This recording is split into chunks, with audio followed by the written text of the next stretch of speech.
கோயில் ஆதிமூலத்தில் நடந்த மரம் கருதம் கருதடி நமது நிலம் நமது நிலம் இராணுவமே வெளியேறு இராணுவமே இராணுவமே இராணுவமே இராணுவமே இராணுவமே இராணுவமே நமது நிலம் நமது நிலம் எங்கள் நிலம் எமக்கு வேண்டும் எங்கள் நிலம் எமக்கு வேண்டும் எங்கள் நிலம் எமக்கு வேண்டும் எங்கள் நிலம் எமக்கு வேண்டும் எங்கள் நிலம் எமக்கு வேண்டும் போராடுவோம் போராடுவோம் எங்கள் நிலத்திற்கு போராடுவோம் போராடுவோம் எங்கள் நிலத்திற்கு ராணுவமே எங்கள் மயிலிட்டி காணிக்க மாதா கோயில் பக்கத்தில் அந்த வேம்படி 36 வருடமாக 90ஆம் ஆண்டு ஆனி மாதம் 16ஆம் ஆண்டு எங்கள் நிலத்தை விட்டு ஓட விட்டு நடந்து போனோம். அப்படியே சக்கோட்டையில் 5 வருடம் இருந்து அங்கிருந்து கணவரை மறந்து பிள்ளைகளோடு வன்னிக்கு போனோம். வன்னியில் 15 ஆண்டுகள் குடியேறி கடந்த கடைசி யுத்தத்தோடு தான் நாங்கள் செட்டிக்குளமாவுக்கு வந்தோம். அங்கிருந்து இடம்பெயர்ந்து தும்பளையில் 10 ஆண்டுகளாக குடியிருந்தோம். தற்போது வடலாயில் காணி வண்டி வீடு கட்டி இருக்கிறோம். எங்களோட சொந்த இடத்தை விடுங்கோ. இவ்வளோ காலமாக நாங்கள் இடம்பெயர்ந்து எத்தனை வீடுகள் கட்டி நாங்கள் கலைத்து போனோம். எத்தனை வீடுகள் எத்தனை பேர் இடம் இல்லாமல் ரோட்டு வழி எத்தனை வாடகைக்கு வீடுகளிலும் குடியேறி இருக்கிறார்கள். இதற்கு நியாயம் இல்லையோ? எங்களோட நிலத்தையே ஏன் மக்கள் வச்சிருப்பான்? வந்தான் வாரிய வரத்தான் எல்லாம் எங்களோட நிலத்தை வச்சு கொண்டு ரசிக்கிறாங்க. நாங்கள் எங்களிடத்தை ரசிக்க மாட்டாமல் எங்கேயே போய் கிடக்கிறோம் சொந்த இடத்தை விட்டுட்டு.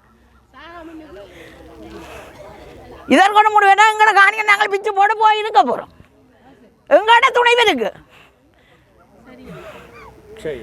சொல்றாரு, இதை நிறைவேறாரா? சொல்றாரு, சொல்லு பல்லக்கு தம்பி கால்நட நேரம் வந்தால் நாங்கள் சந்திப்போம். அவரை என்ன மாதிரி அவற்ற காணி இல்லை, இது எங்களோட உறுதி காணி. ஆண்டாண்டு காலமாக நாங்கள் இருந்ததோ இது கிடாம என்ன? நீங்கள் வந்து எங்களோட நம்மளை வச்சு காணி எடுத்து உங்களோட நிலம் போல ஆட்சி செய்து வருகிறீர்கள். நாங்கள் இங்கே அழித்தின வீடு, நாங்கள் தான் ஒரு இடம் எடுத்து வீடு கட்டியிருக்கோம். எத்தனை சனம் என்ன வாடகை வீட்டிலையும் இடம்பெயர்ந்து விட சலித்து போச்சு. நம்ம என்ன? என்னுடைய பேர் ஜெயந்தி. நாங்கள் 90ஆம் ஆண்டு இடம்பெயர்ந்து இப்படியே வன்னிக்கு போய் வன்னி இடம்பெயர்ந்து இப்போ நாங்கள் வந்து பருத்துறையில் இருக்கோம். எத்தனை வீடு மாறி இருந்திருப்போம். எங்களுக்கு இப்போ எங்களுக்கு ஒரு சவுக்காலை இல்லை. எங்களுக்கு ஒரு சவுக்காலை இல்லாமல் ஒரு கிண்டி எறியினோம். அப்போ எங்களுக்கு இடத்துல ஒரு சவுக்காலை எங்களுக்கு நிரந்தரமாக கொண்டு கடைசி எங்கள் அம்மா அப்பாக்கள் எங்கள் இடத்துக்கு விட வேணுமெண்டு எவ்வளவு அழுது கடைசியாக அதுகள் மாண்டே போச்சுது. 36 வருஷமாக நாங்கள் இப்படியே எங்கள் தலைமுறையும் முடிய போகுது. எங்கள் இடத்தையும் மிறாங்கள் இல்லை. இவங்களுக்கு என்னாச்சு? எங்களை உறுதியோடு நாங்கள் வச்சுருக்கிறோம். நாங்கள் அரசாங்க காணி இல்லையே, எங்களை உறுதி காணி ஏன் விட மாட்டாங்களா? இவ்வளோ இடத்தையும் விட்டு போட்டு ஏன் எங்களை கொஞ்சம் இடத்தை வச்சுருக்குறாங்க பிடிச்சி. அதை விடலாம் தானே, என்னத்துக்காக அவங்க வச்சுருக்குறாங்க? இவ்வளோ இடத்தையும் இந்த அரசாங்க காணியில் வீடுகளை கட்டி கொடுக்குறாங்க. எங்களை சொந்த காணியை விடுறாங்க இல்லையே. எங்களை வீடு இல்லாட்டி எங்களை காணியை விடுங்க. நாங்கள் அதில் இருந்து சாகிறதுக்கு கடைசி கட்டத்தில் நாங்கள் செத்தால் எங்களை பிள்ளைகளுக்கு எங்களை இடமே தெரியாது. அதில் யார் வந்து பிடிக்கிறது? எங்களுடைய அம்மா அப்பா சேர்த்து நாங்கள் செத்தால் எங்களை பிள்ளைகளுக்கு தெரியாது. ஆன முறையில் எங்களை இடங்களை விடுங்கோ. நீங்கள் எந்த இதுவும் இல்லாமல் நாங்கள் ஒரு வீடாக வாடகைக்கு எலும்புன்னா இருந்து கொண்டிருக்கிறோம். 36 வருஷம் எங்களுக்கு சொந்த இடம் இல்லையோ?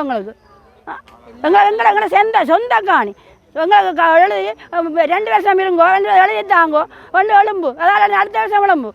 எங்களை காணிக்க நாங்கள் கொட்டிலாவது போட்டு இருப்போம் தானே. எங்களை இடத்த விடுங்கோ. இராணுவமே விடுங்கோ. எங்களை இடத்த அரசாங்கமே இதுக்கு செவி கொடு. போட்டு அனுப்பி எங்களுக்கு என்ன தந்தவை நம்பித்தானே செய்த. நாங்கள் உங்களை அள்ளி போட்டு நாங்கள் வந்து எங்களுக்கு என்ன செய்த? நீங்கள் வந்து இப்போ 2 வருஷம் ஆகுது. எங்களுக்கு என்ன செய்த? நீங்கள் எங்களுக்கு எங்களை நிலம் வேணும். எங்களை உறுதி காணி, எங்களை பூர்வீக காணி, எங்களை அப்பா அம்மம்மாக்கள பூர்வீக காணி, எங்களை சொந்த காணி. வணக்கம். நாங்கள் மயிலிட்டி 6ஆம் வட்டாரம் சென்ட் மேரிஸ் லைன், புள்ளியா கோயில் லைன், காணிக்க மாதா கோயில் அங்கே இன்னசாமி ஐஃபேக்டரி, குமாரசாமி பேக்கரி, இவ்வளோ மீக்கில் காந்தாண்டி ஐஃபேக்டரி, இவ்வளோ மீக்கி அடங்கி கிடந்தது. இப்போ ஒன்றுமே இல்லை. அங்கே அன்றைக்கி என்னுடைய தென்னை மரம் அங்கே பணம் நிற்கிது. என்ற வீட்டுக்கு நேர பக்கத்தில் இருந்தால் பாருங்க. அது நிற்கிது. வீட்டிலையும் காணிகள் எல்லாம் கிடைக்கும். பெரிய ஒழுங்கையும் கிடக்கும், சென்மதி ஒழுங்கையும் காணி கிடக்கும். அப்போ எங்களுடைய அம்மாக்காண்ட முதிய காணியும் இருக்குது. நாங்கள் இந்த கடலில் மாரடித்து உழைச்சி வாங்கின காணியும் கிடக்கும். 4 சகோதரங்கள் 4 பொம்பளை வீடு கட்டி கொடுத்தாங்க. 4 சகோதரத்துக்கு 4 வீடு கட்டி கொடுத்தாங்க. இந்த சகோதரங்களுக்கு உழைச்சி சீதனம் கொடுத்தாங்க. இன்றைக்கு எதுவுமே இல்லை. எல்லாம் திக்கா போய் இருக்க வீடு இல்லாமல் அந்த அவர் சோதி தம்பி சோதியை கூப்பிடு. சோதி இல்லை கூப்பிடாது, அவரையும் கூப்பிடுங்க. அதுதான் ஐப்பட்டு எரியும். இப்போ இவ்வளோ பேருக்கு ஒன்றும் இல்லாமல் எவ்வளவோ மக்கள் பருத்துறையிலையும் அங்கே எரிஞ்சம்மன் கோயிலையும் வீடு இல்லாமல் வாய் இல்லாமல் இருக்கிறோம். நாங்களும் வீடு வாய் இல்லாமல் வாடகை வீடுகள்லாம் இருக்கிறோம். இல்லை இந்த வீட்டுக்காரர் ரொம்ப சொல்லுங்கள், எங்களுக்கு வீடு இல்லை, எங்களுக்கு நாளைக்கு எங்களுக்கு 7 பிள்ளைகள் எங்களுக்கு வீட்டு தான் நிற்குது. காணியத்தான் நிற்குது. எங்களுக்கு இதுக்காக கிடக்குங்கிற காணி எங்களை சொந்த காணியத்தை யாருங்கோ. இந்த அது நான் கட்டின பைரவ கோயில் கிடக்கு. அந்த சென்று அது அருவோடு நான் கட்டின பைரவ கோயில் இப்போ இருக்குது. அதை பார்க்க விடுறாரு இல்லை, அதை கும்பிட விடாது இல்லை. இந்த இதில் ஒழுங்க அந்த இதுக்கு கிடக்கு. அந்த அன்றைக்கி 2 சின்ன பிள்ளைகள் இதுக்கு நேரம் காணி 2 காணி கிடக்குது. இங்கே இதுக்கு நேரம் கிடக்கு காணி. எவ்வளோ மக்கள் எல்லாம் இப்படி இருக்கிறோம். அப்போ எங்களுக்கு வயிற்றை பற்றி தெரியுது. நாங்கள்லாம் காட்டினா தான் எங்கள் பிள்ளைகள் இந்த காணி எல்லாம் தெரியும். மற்றது தெரியாது. ஐயோ மற்ற பிள்ளைகள் ஒரு இடம் தெரியாது. அப்போ நாங்கள் இது இப்படின்னு எங்களை எல்லையை காட்டினா தான் பிள்ளை எழுமா போல அவங்க நாங்கள் பக்கத்தில் இருந்தாங்க இந்த பிள்ளைகளுக்கு. அப்போ எங்களுக்கு தெரியாது. அப்போ நாங்கள் எத்தனை காலத்துக்கு எங்களை பிள்ளைகளுக்கு காட்ட வேணும். எல்லாரும் அங்காலும் விட்டாச்சு, இங்காலும் விட்டாச்சு, முக்கால்வாசியும் விட்டாச்சு. இது ஒரு காவாசி இல்லை, முறையில்லை. இது ஒரு நீச்சல் தடாகம். இதுக்கு நேர ஒரு நீச்சல் தடாகம் கிடக்கு. நாங்கள் இவ்வளோ எங்களை வள்ளங்கள் வந்து போட்டுட்டு வலை தெரிக்கிறது ஏன்றது, சின்ன பிள்ளைகள் நீந்துறது இது இந்த கடலில். இது மண், நல்ல மண் விடாமல் வச்சிருக்கிறோம். சரியோ இன்னொரு கேள்வி, இந்த அரசாங்கத்தை நம்பி தானே நீங்கள் வாக்கு போட்டீங்க. ஐயோ இந்த புது ஜனாதிபதிக்கு அவர் பள்ளி அங்கே வந்தவர் பட்ட போட்டிக்கு வந்தவர் ஜனாதிபதி சொல்லி போட்டு போனவர். நான் இந்த இப்போ நாளைக்கு எல்லாம் போடுறேன். பட்ட போட்டிக்கு வந்துட்டு போனவர் ஜனாதிபதி சுப்பிரமணி சொல்லி இன்றைக்கு 2 வருஷமாகி 3 வருஷமாச்சு. இன்னும் கூட இல்லை. சரியோ என்ன செய்கிறது? இவ்வளோ பேரையும் பாருங்க. இப்போ இதில் வந்து காவாய்ச்சல் தான் வந்திருக்கு. உங்களை வளர்த்தான் கூட இல்லை. எங்களோட முதியோரை சாக உண்டாலும் பண்ணுங்கோ. அங்கே ஒரு 90 வயதில் கிடக்கிறார். எனக்கு ஒரு அத்தான், அந்த அத்தான் பூவால் சிங்கம் பண்ணுறவர். அவரும் நான் தான் அந்த வைரவர்கள் கட்டினாங்க. பக்கத்து அவரும் காணி விட்டு நானும் காணி விட்டு. அப்போ அந்த காணிக்கு அந்த ஆளுக்கு வாழ்க்கை உயிர் போவாயாம். அந்த ஆள் சொல்கிறது என்ன கொண்டு இந்த காணிக்கு போட்டு தான் நான் சாவேன். 95 வயதில் கிடக்கிறார் இப்போ. அப்போ அந்த மண்ணை கழிச்சு கொடுத்தா தான் நான் சாவேன். என்னுடைய ஐயா அம்மாவுக்கு இந்த மண்ணை கழிச்சு தான் கொடுத்து தான் சேர்த்தாண்டு. மயிலிட்டி மீன்கள் வீட்டு குழுவும் கிராமிய அபிவிருத்தி சங்கமும் இணைந்து நடத்துகின்ற இந்த மக்கள் போராட்டமானது இன்றைய தினம் 3வது வாரமாக தொடர்ந்தும் மக்களின் ஆதரவுடன் ஈடுபட்டு கொண்டிருக்கின்றோம். இன்றைய தினம்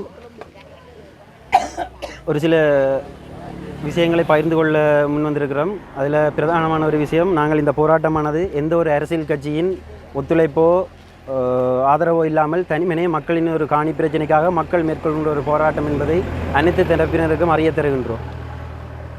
அதோடு இன்றைய தினம் இதில் அதிகளவான மக்கள் கூடியிருக்கின்றார்கள். ஒவ்வொருவரும் தங்கள் காணிகளை கூறி தங்களுடைய வாழ்க்கை வரலாறுகளை கூறி ஒவ்வொருவரும் அழுகிறார்கள், புலம்புகிறார்கள். ஒரு ஐயாவரால் சாக கிடக்கிற ஐயா கூடி மயிலிட்டிக்கு வந்தால் தான் தன் உயிர் போகும் என்று சொல்லியிருக்கிறார். நாங்கள் அடுத்த கூட்டத்துக்கு முயற்சி செய்து அவரை கொண்டு வந்து கட்டில் என்னென்ன வளர்த்தி அவரை காட்சிப்படுத்துவோம். ஏன்னா எங்களோட மக்களின் அவல நிலை அவைகளுக்கு தெரியணும். இந்த ஒரு அடுத்த முறை போராட்டம் எங்களோட நிலம் விடுவிக்கும் வரைக்கும் இந்த போராட்டமாக நாங்கள் தொடர்ச்சியாக செய்து கொண்டிருக்கோம். எங்களுக்கு இந்த அரசாங்கத்தில் இந்த மக்களுக்கு நம்பிக்கை இருக்குது. நாங்களும் அரசாங்கத்தில் நம்பிக்கை வச்சுருக்கோம். அதால் இந்த வரைக்கும் கவன ஈர்ப்பு போராட்டமாக நாங்கள் மேற்கொண்டு கொண்டிருக்கோம். எப்போ மக்களுக்கு நம்பிக்கை இல்லாமல் போதோ அந்த நேரம் நாங்கள் ஆர்ப்பாட்டங்களோ மறியல் போராட்டங்களோ செய்ய வர வழி இல்லை. ஏன்னா நாங்கள் போராட்டம் செய்த மக்கள் தான். மாவட்ட கந்தசுவாமி கோயிலிருந்து இவ்வளோ 3000 ஏக்கர் காணியும் விடுவதற்கு பெருமளமான ஒத்துழைப்பை வழங்கினது மயிலிட்டி மக்களும் மயிலிட்டி கடத்தொழில் சங்கம் தான் பெருமளமான ஒத்துழைப்பை வழங்கினது. ஆனால் இன்றைக்கு எங்களோட பகுதியே முழுமையாக விடுவிக்கப்படாமல் இருக்கும்போது நாங்கள் பேசாமல் விட்டுட்டு போகிறவங்களுக்கு எங்களோட மக்கள் இல்லை. அதால் நாங்கள் இந்த போராட்டத்தை உடைக்கிறோம். எங்களுக்கு உரிய தரப்புகள் உரிய முறையில் வந்து எங்களுக்கு கழிச்சு ஒரு பதிலும் இது வரைக்கும் உரிய முறையில் எங்களுக்கு கிடைக்கல. கிடைக்குமென்று நம்புகிறோம். ஆனால் எங்களுக்கு அந்த பதில் கிடைக்கும் வரைக்கும் இந்த போராட்டத்தை நாங்கள் கைவிட போகிறது இல்லை. அதோட இதில் சில அம்மாமார் கதைச்சிருந்தவேல் இராணுவ, அதாவது எங்களோட பலாளி இராணுவ தளபதியை நோக்கிய ஒரு கேள்வி என்ன, இந்த கமாண்ட பங்களா கிட்டத்தட்ட 7 ஏக்கர் காணியை ஆக்கிரமித்து கட்டப்பட்டுள்ள ஒரு கமாண்ட பங்களா, ஒரு சின்ன கட்டிடம் மட்டும்தான் இருக்குது. அந்த கமாண்ட பங்களாவை பாவிக்கிறது யார்? தனிமனே ஒரு கமாண்டரோ உயர் அதிகாரிகளோ வந்தால் தங்கி பாவிச்சுட்டு போகிறக்குரிய கமாண்ட பங்களா தான் இது. இன்றைக்கு நீங்கள் 200 பேர்ட்ட குடும்பத்தை ஆக்கிரமித்து இந்த கமாண்ட பங்களா நீங்கள் வச்சிருக்கீங்க. 200 குடும்பம்ண்டா சாதாரணமாக ஒரு குடும்பத்தில் 3 பேர் படி பார்த்தாலே 600 பேர் 700 பேருக்கு மேலே வருது. இன்றைக்கு அந்த மக்கள் குடியேறாங்க. இதில் இருக்கிற முக்காவாசி பேர்ட்ட காணியும் இதுக்குள்ளே இருக்குது. தனிமனே ஒரு இராணுவ தளபதியோ எங்களோட ஜனாதிபதி கூட இங்கே வந்துட்டு போயிட்டு இந்த பங்களாவில் தான் தங்கி இருந்து போட்டு இதே பாதையால் நடந்து போனது. இந்த மக்களில் ஒருத்தரையும் சந்திக்கலை. விடுபட்ட பகுதி மக்களை சந்தித்தவரே தவிர இந்த காணிக்குரிய ஒரு மக்களையும் எங்கே வைக்கல. அப்படி சந்திச்சு இருந்தால் மக்கள் இந்த பிரச்சனையை கட்டாயம் கேட்டிருப்பார். ஜனாதிபதி இந்த மாளிகையில் தங்கி இருந்துட்டு எங்களுக்கு தெரியாது, எனக்கும் தெரியாது இப்படி இந்த மாளிகையில் தங்கி இருக்காருண்டு. எதேர்ச்சியாக அன்றைக்கு காலமாக ஒருத்தரால் எனக்கு இந்த தகவல் கிடச்சி நான் யாட்டில் வேலை செய்து கொண்டிருந்தேன். நான் வேலை செய்த உடுப்போட வந்து இந்த வாசலில், இந்த கமாண்ட பங்களா வாசலில் அவற்ற இராணுவ அவற்ற வாகன அணிவகுப்பு வெளியில் போய்க்க நான் வந்து நின்று அட்லீஸ்ட் அதில் நின்று கையை காட்டி ஒரு தகவலை வழங்கினா அவர்கிட்ட எங்கட கோரிக்கையை சொல்லுவோம்ட்டு வந்து நிற்க எனக்கு அந்த வாய்ப்பு கிடைக்கல. அவையன்ற பாதுகாப்பு, அதாவது வெள்ளை உட அணிஞ்சிருந்த அவருக்குரிய பாதுகாப்பை கொடுக்குற ஒரு பிரதிநிதியாக்கள் என்ன ஒரு அடக்குமுறையில் என்ன இப்படி மூடி பிடிச்சி தூக்கிட்டு போனது. இதே ஜனாதிபதி இவ்வளோ தூரம் நடந்து போட்டு நிறைய பேர் செல்ஃபி எடுத்து எனக்கு பாதுகாப்பு இல்லை பிரச்சனை இல்லைன்னு சொல்கிற ஜனாதிபதி ஏன் எங்களை இன்னும் சந்திக்கலாமல் இருக்கிறேன்? மக்கள் பிரச்சனைக்குரிய ஆக்களை கூப்பிட்டு கதைக்கலாமல் இருக்கேன். ஜனாதிபதி செயலகத்தில் இருந்து எங்களுக்கு நிறைய தகவல் சொல்கிறீன்னு மக்கள்கிட்ட காணி மக்கள்கிட்ட காணியை நாங்கள் விட்டே ஆகணுண்டு. ஆனால் எங்களோட பிரதிநிதிகளை இது வரைக்கும் யாருமே சந்தித்ததில்லை. இஞ்சத்தே டிஎஸ்ஜிஏ ஆளுநர் அமைச்சரை தவிர உயர்மட்ட அதிகாரிகள் கேபினட் அமைச்சர் மேரோ இல்லையண்டா பாதுகாப்பு செயலாளரோ ஜனாதிபதியோ யாருமே கதைக்க இல்லையே. நாங்கள் அதைத்தான் விரும்புகிறோம். எங்களுக்கு ஒரு உரிய முறையில் ஒரு சரியான ஒரு தீர்வு கிடைக்கணும். இல்லைண்டா ஒரு குறிப்பிட்ட உலக காலத்துக்குள்ளே இந்த காணியை விடுவோம்ண்டு ஒரு சரியான ஒரு தீர்வு ஒரு உரிய தரப்புலேருந்து உரிய முறையில் எங்களுக்கு தகவல் வரும் வரைக்கும் இந்த போராட்டமானது தொடர்ச்சியாக நாங்கள் மேற்கொண்டு கொண்டே இருப்போம். முன்னேற்றம் கிடைச்சிருக்குதா? முதலாவது போராட்டத்தில் இளங்குமரன் எம்பி அவர்கள், அதாவது பாராளுமன்ற உறுப்பினர் இளங்குமரன் சார் அவர்கள் வந்து இங்கே மக்களோட கழிச்சிட்டு தெளிப்பில் டிஎஸ் ஆஃபீஸில் கூட்டி கொண்டு போய் பானந்தராயா சாரும் தெளிப்பில் டிஎஸ்ஸின்ற ஒரு உத்தியோகபூர்வமான ஒரு மிஸ் ஒரு ஆள் டிஎஸ் மிஸ் இல்லை அதுக்கு அடுத்தபடியான ஒரு மிஸ்ஸும் கலந்து கொண்ட ஒரு கூட்டத்தில் கூட்டிக்கொண்டே கதைச்சவை. அதிலேயும் வந்து எங்களுக்கு சாதகமான முடிவாக எதுவுமே சொல்லியிருக்கு. தாங்கள் மேலிடத்தில் கதைக்கிறோம்னு தான் சொல்லியிருக்கேன். ஆனால் ஊடகங்களில் நிறைய விஷயங்களை பார்க்குறோம். சில பகுதிகள் விடுவிக்கிறக்குரிய அலுவல் நடந்திருக்குண்டு. ஆனால் இது வரைக்கும் உத்தியோகபூர்வமான தகவலாக எதுவுமே வெளியிடப்பட இல்லை. ஏனெண்டா அமைச்சர் ஒரு விஷயம் சொல்லியிருந்தவர் தெளிப்புல டிசிசி கூட்டத்திலேயும் சொன்னவேல் சித்திரைக்குள்ளே மயிலட்டி காணிகள் கொஞ்சம் விடுவிக்கப்படும். ஆனால் இன்றைக்கு சித்திரை முடிஞ்சு அடுத்த மாதமும் தொடங்கிட்டு இதுக்கான இது இல்லை. ஆனால் இது தனிமனே நாங்கள் எதிர்பார்க்குறது அனுர அரசிட்ட இன்னும் மக்கள்கிட்ட நம்பிக்கை இருக்குது. அந்த நம்பிக்கை குறைஞ்சி கொண்டு போகிறதுன்றா சொல்கிறோம். எங்களுக்கு நம்பிக்கை இருக்குது நீங்கள் விடுவீங்கண்டு. எங்களோட நம்பிக்கை இல்லாமல் போகிறது கிடையாது. நீங்கள் விடுவிக்கணுமென்ற ஒரு ஆசை அதை அவளுக்கு தெரியப்படுத்தியிருக்கு.